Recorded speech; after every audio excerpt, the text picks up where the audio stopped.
നമ്മുടെ ലീഡർ ചെയ്യുന്ന ആൾ, ഒന്ന് ഫാദർ ആണെങ്കിലും ബ്രദർ ആണെങ്കിലും ഒരു വിഷണറി ലീഡർഷിപ്പ് ഉണ്ടാകുക. കുടുംബ ബിസിനസ് നേതൃത്വം കൊടുക്കുന്നത് വിഷണറി ലീഡർഷിപ്പ് വേണം. അത് നമ്മുടെ വലിയ ആളുകൾക്കോ അല്ലെങ്കിൽ ഫാദറിനോ അല്ലെങ്കിൽ വലിയ ബ്രദറിനോ ഉണ്ടാവും.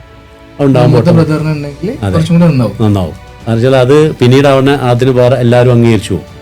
ഇടയിലോ മറ്റുള്ളവർക്കും ഉണ്ടാകുമ്പോൾ ഓട്ടോമാറ്റിക് ചിലപ്പോൾ എന്തെങ്കിലും ഈഗോ ക്രിയേഷൻ വരാം. പക്ഷേ ഈ വലിയ ആൾക്കുണ്ടെങ്കിൽ ഓട്ടോമാറ്റിക് ആ ഒരു വിഷണറി ലീഡർഷിപ്പ് തന്നെ വേണം. ലീഡർഷിപ്പ് മാത്രം ഉണ്ടായ പോലെ ഒരു കാഴ്ചപ്പാട് കൂടെ വേണം. 100, 200 അല്ലെങ്കിൽ 500 വർഷം നമ്മുടെ ഈ കുടുംബത്തിന്റെ പാരമ്പര്യം നിലനിർത്താൻ കഴിയണം എന്നുള്ളൊരു ലീഡർഷിപ്പ്. കുടുംബത്തെയും ബിസിനസ്സെയും ഒരുമിച്ച് കൊണ്ടുപോകണമല്ലോ.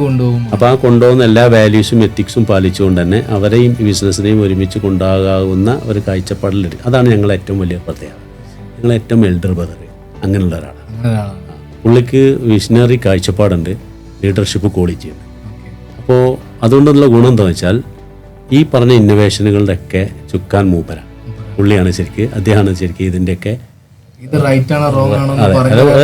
Innovative idea. ഇപ്പോൾ ഉദാഹരണം പറയാം, ഈ ജംസ് ആൻഡ് ജ്വല്ലറി മേഖലയിൽ എഡ്യൂക്കേഷൻ ഇൻസ്റ്റിറ്റ്യൂട്ട് വേണം എന്ന് തിങ്ക് അദ്ദേഹത്തിന് വന്ന കമ്പനി, ഞങ്ങൾ ഒരുമിച്ചുള്ള ഒരു കമ്പനി രൂപീകരിക്കണം എന്ന തിങ്ക് പുള്ളിയുടെ അടുത്ത് വന്ന ഈ ഡിസൈനർ ജ്വല്ലറി എന്ന കാഴ്ചപ്പാട് അത് പുള്ളിയുടെ അടുത്ത് വന്ന പിന്നെ ഇങ്ങനെ റിഫൈനറി എന്ന കാഴ്ചപ്പാട്, മാനുഫാക്ചറിങ് എന്ന കാഴ്ചപ്പാട്, ഇങ്ങനെ ഈ മേഖലയിൽ കൊണ്ടുവന്ന ഇന്നോവേറ്റീവ് എന്തൊക്കെയാണ് എന്ന് മനസ്സിലാക്കി അതിലേക്ക് കമ്പനിയുടെ സ്ട്രക്ചർ വളർത്തിയതിൻ്റെ ഏറ്റവും വലിയ പങ്കെന്ന് അദ്ദേഹത്തിൻ്റെ ആ വിഷണറി